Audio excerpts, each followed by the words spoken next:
จากวัดดับภัยเชียงใหม่สืบสานเวลาผ่าน131 ปีนานไกลวัดพระบาทอุดมรุ่งเรืองงามตาเจ้าน้อยบุญธาวงศาข้าหลวงบวงเชียงใหม่ปกครองหัวเมืองฟ้าทุ่มเทแรงกายแรงใจทุกชาติพันธุ์รวมใจรักษา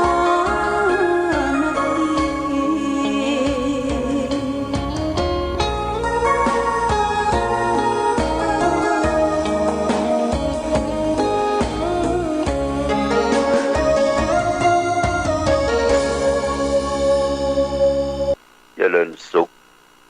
ศรัทธาสาธุชนญาติโยมท่านพุทธบริษัททั้งหลายวันนี้รายการธรรมะประทีปส่องต่างก็ได้มาพบปะกับพ่อแม่พี่น้องศรัทธาสาธุชนญาติโยมแห่งครั้งหนึ่งวันนี้เป็นวันพฤหัสบดีที่2เดือนมีนาคมพุทธศักราช2566ซึ่งตรงกับเดือน6เหนือเดือน4ใต้ขึ้น11ค่ำญาติโยมตอนนี้อากาศท้องถิ่นบ้านเฮาก็ขมุกขมัวทำท่าว่าจะมีฟ้ามีฝนเข้ามาก็ฝนตกก็จะเป็นการดีญาติโยมจะได้ชำระสะล้างถ้วยฝุ่นละอองธุรีควนป่าควนไฟคือมันจางคือมันหายไปนี่ก็เป็นเรื่องของธรรมชาติวันนี้เป็นวันพฤหัสบดีเป็นวันดีเนอะญาติโยมขึ้น11ค่ำวัดวารามต่างๆก็มีการทำบุญสุนทานแล้วก็วันนี้ที่วัดเทพอำนวยป่าบงเวียงซึ่งเป็นวัดของครูบาอาจารย์หลวงพ่อท่านพระครูเทพพุทธิคุณท่านได้ถึงแก่มรณภาพไปหลายปีสืบทอดมาจนท่านพระครูสถาพรธรรมพิสิทธิ์ท่านเจ้าวาดเจ้าคณะตำบลโป่งน้ำร้อนวันนี้ก็จะมีการทำบุญครบรอบ100 ปีของวัดหลวงพ่อก็จะได้ไปเทศน์ธรรมพื้นเมืองเวลาสัก9 โมงเต็งเริ่มนะเทศน์ธรรมพื้นเมืองแล้วก็มีการเจริญพุทธมนต์เป็นลำดับต่อไปญาติโยมอยู่ใกล้อยู่กินก็ไปร่วมช่วยกันแล้วก็ที่วัดชัยมงคลหนองพนังวัดท่านอาจารย์บูมก็จะมีงานปล่อยหลวงวันนี้เฉลิมฉลองสิ่งปลูกสร้างกุฏิสงฆ์วิหารแต่ว่าก็มีการวางศิลาฤกษ์อาคาร5 อย่างนี้เพื่อจะสร้างรวมกันมีอุโบสถมีเจดีย์มีหอธรรมมีศาลาปฏิบัติธรรมแล้วก็มีที่เก็บพระไตรปิฎกอันนี้5 อย่างจะทำกันที่วัดชัยมงคลหนองพะนังตำบลโป่งน้ำร้อนแต่ว่านี่ก็มีงานกันและงานส่วนหนึ่งนั้นที่คณะสงฆ์จังหวัดเชียงใหม่ก็ได้จัดงานรอบในวาระโอกาสวันมาฆบูชาได้มอบของขวัญรางวัลปั่นให้แก่อุบาสกอุบาสิกาหน่วยงานผู้ปฏิบัติดีปฏิบัติชอบดูเหมือนทางอำเภอฝางนี่เขาก็อุบาสิกาดีเด่นก็คือเจรัญกุลพีพันธ์เครือโย นี้ก็พากันไปรับพร้อมโดยญาติโยมผู้มีมุทิตาไปกันโดยการนำของแม่จงดีเชื้อกัญชาพร้อมกันนั้นก็มีหลายวัด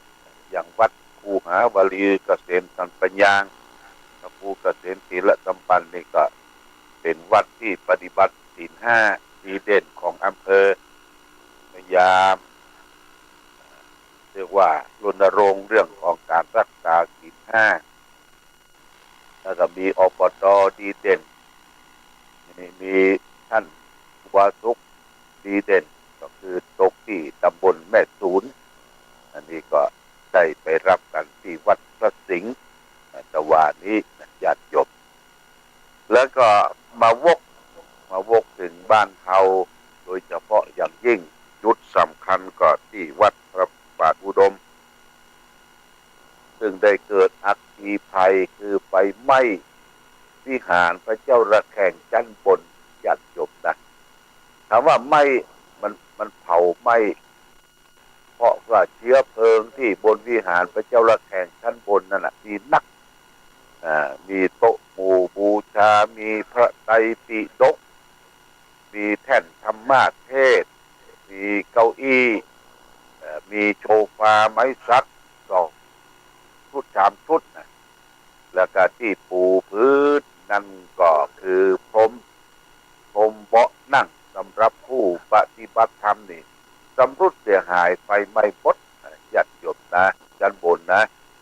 แล้วก็ลามไปถึงที่ตั้งขององค์พระเจ้าระแข่งที่ซุ้มของเพิ่นเนี่ยเพิ่นจะจัดเป็นซุ้มแล้วก็ลานศิลาพาณิชย์เนี่ยคุณนิราวันปุรินินาถพร้อมโดยครอบครัวเพิ่นได้แกะสลักเป็นซุ้มไม้สักที่ข้างหลังองค์พระเจ้าระแข่งแล้วก็เสา2 ต้นตั้งหน้านี่ก็กลุด้วยไม้สักแกะสลักอันนี้ก็เบิร์นไหม้หมดญาติโยมนะไปถึงหลังคานี่ก็คือผ้าเพดานแล้วก็เป็นผ้าเพดานเป็นไม้แผ่นไม้อัดมันก็เป็นเชื้อเพลิงของไฟก็ดีที่ว่ารถของเทศบาลโดยการนำของคุณยมฐานิตโนนกมลรัตนาท่านนายกเทศมนตรีเจ้าหน้าที่สมาชิกทางอำเภอทางอย่างก็ช่วยกันเต็มที่สกัดไปไว้ได้ประมาณ30 นาทีในวันที่27วันพระวันนั้นไฟก็ได้มอดได้ดับลงแต่ความเสียหายคงจะเป็นล้านกว่าญาติโยมนะเพราะว่าจะต้องรื้อของเก่าแต่โครงสร้างชั้นบนนั้นมันเป็นโครงสร้าง ปูนเสริมเหล็กอาคารแต่ก่อนนี่ได้ปาดเล็กไว้ก่อนนี่ปาดเป็นก่อนเล็กแต่ว่าเครื่องครัวในทั้งหลายทั้งปวงนั้นมันก็มอดไหม้ไปทางกองพิสูจน์หลักฐานจากเชียงใหม่เจ้าหน้าที่ก็มาพิสูจน์ค้นคว้าดูผลปรากฏว่าเกิดไฟฟ้าลัดวงจรที่หน้าองค์พระนะญาติโยมเพิ่นก็เก็บหลักฐานไปเป็นสายไฟเป็นปลั๊กเป็นอย่างต่างๆอันนี้ก็เสียหายหลายญาติโยมแต่ว่าเขาก็ได้รับน้ำจิตน้ำใจแก่ศรัทธาญาติโยมที่มาเยี่ยมมาใจมาหูมาหันถ่ายรูปไปโดยเฉพาะอย่างยิ่งอาจารย์แสง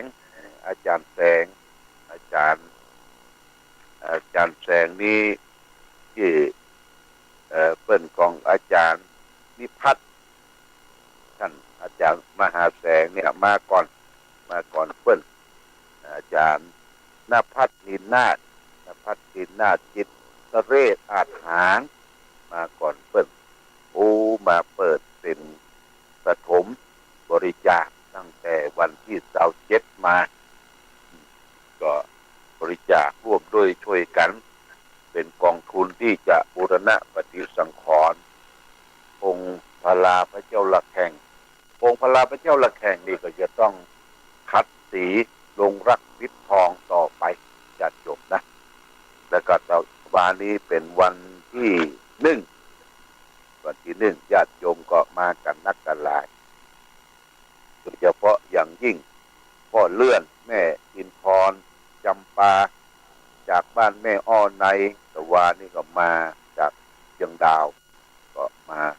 ร่วมกันมารับประทานอาหารร่วมกันเยี่ยมเยียนกันก็ต้องขออนุโมทนากับทุกท่านก็จะประกาศชื่อที่ได้ให้ได้ห้อมกันตะวาก็มีแม่จันเพนบุญสูงแม่ณจอมคีรีได้ให้หอม300 บาทแล้วก็มีคุณโคบายาสิคุณจันศรี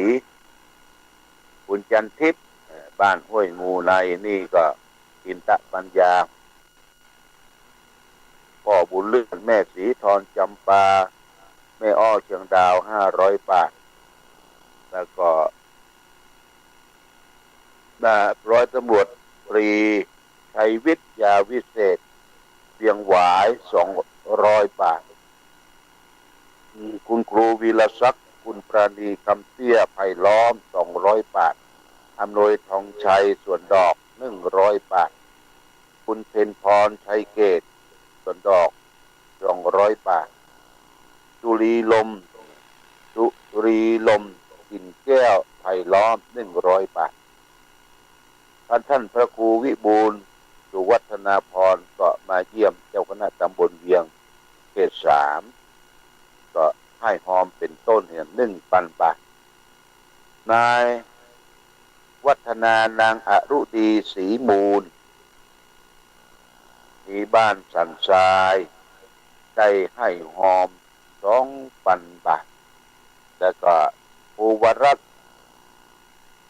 เข็มแก้วบ้านโป่งถืบใน20 บาทคุณจันสิริเข็มแก้วบ้านโป่งใน20 บาทนายวิชาลุงอิงตะบ้านสันทรายของน้อย40 บาทนางมาดลุงอบ้านสันทรายของน้อย100 บาทนางอูกนะบ้านสันทรายของน้อย100 บาทนายประโมทตรีธนาอานันต์โรงแรมสลิปปิ้งทวีตลาดทรัพย์สว่าง 1,000 บาทคุณทิพยพรปัญญาไร่ส้มปัญญาไร่ส้มพรพิพัฒน์ที่โอนเข้าบัญชีท่านอาจารย์มหาแสง 3,000 บาทคุณสบายทองแก้วมาร้านเจ้าสาวร้านนาแม่ใจเหนือโอนเข้าบัญชีอาจารย์แสง 1,111 บาทคุณแม่สายทองสมบงสระนิคม200 บาทคุณแม่ศรีทรนามเจริญสระนิคม100 บาทแม่ชีวิตทองปลิวแล้วก็แม่ชีจารูพระสมชายพระธาตุอยู่ที่วัดอิเวการามแม่สูนน้อย100 บาทแล้วก็สมบูรณ์มาจะบ้านตรงป่าส้ม100 บาทนางปี่ชัยวิถีบ้านแม่มาวขี้เล็ก100 บาทนางบุญเต็งพันลบชุมเนี่ยขอโทษบ้านแม่มาวขี้เล็กแล้วก็พร้อมด้วยนายวัชรพลเล็กชุมบ้านแม่มาวขี้เล็ก100 บาทนสวราพรพรมสุวรรณ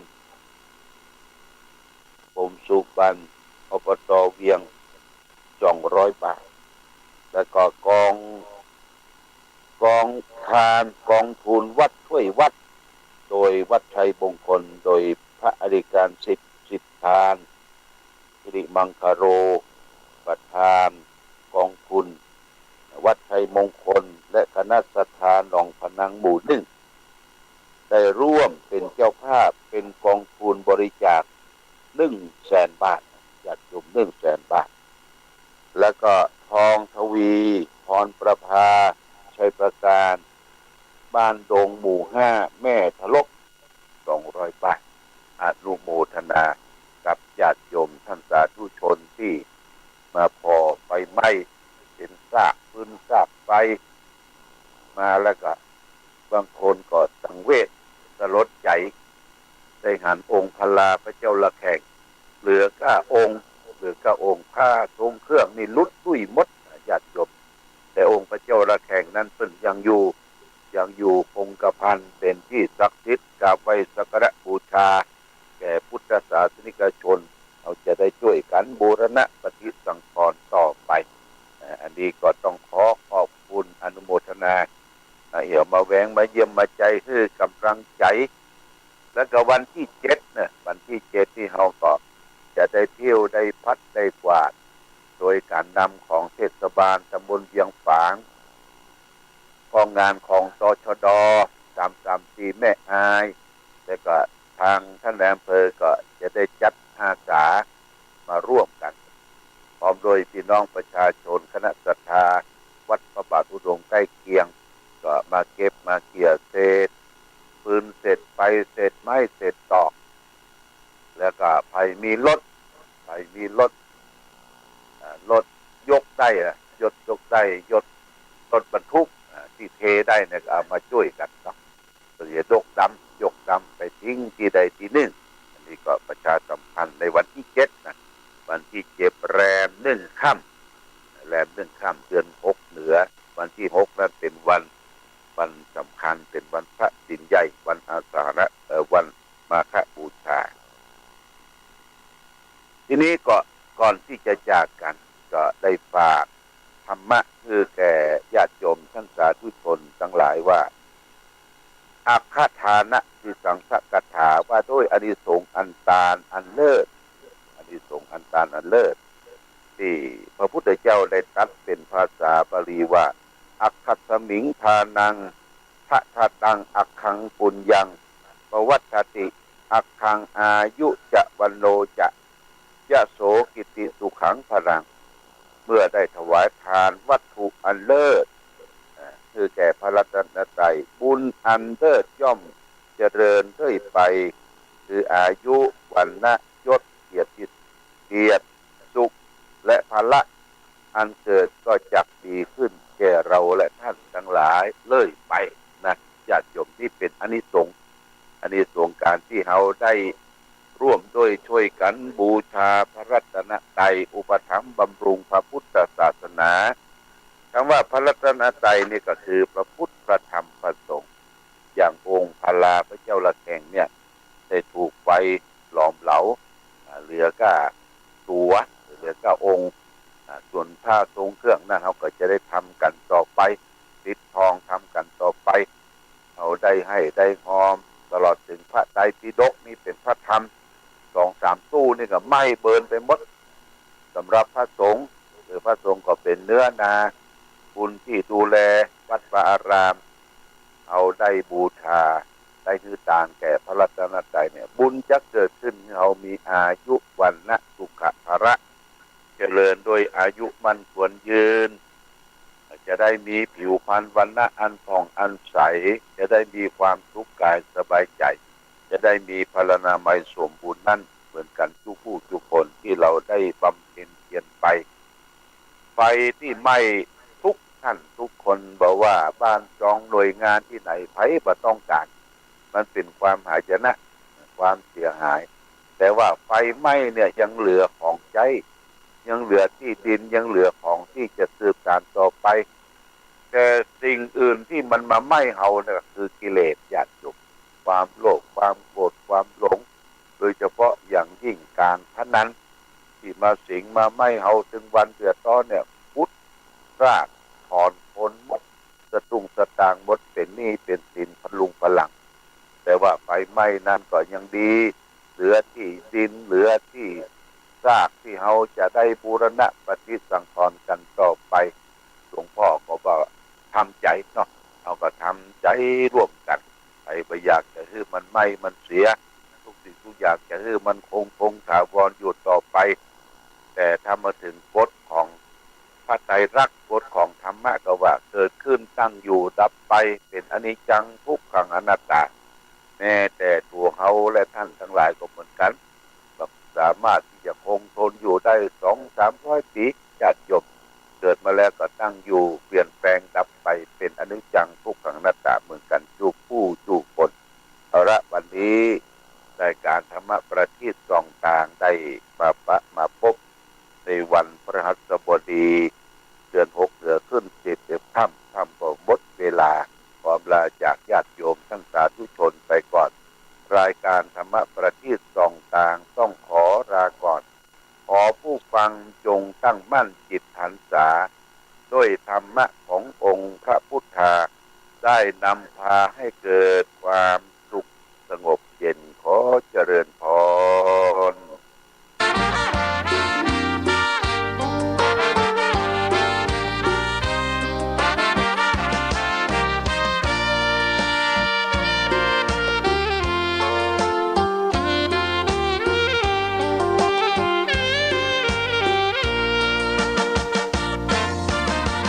เลิ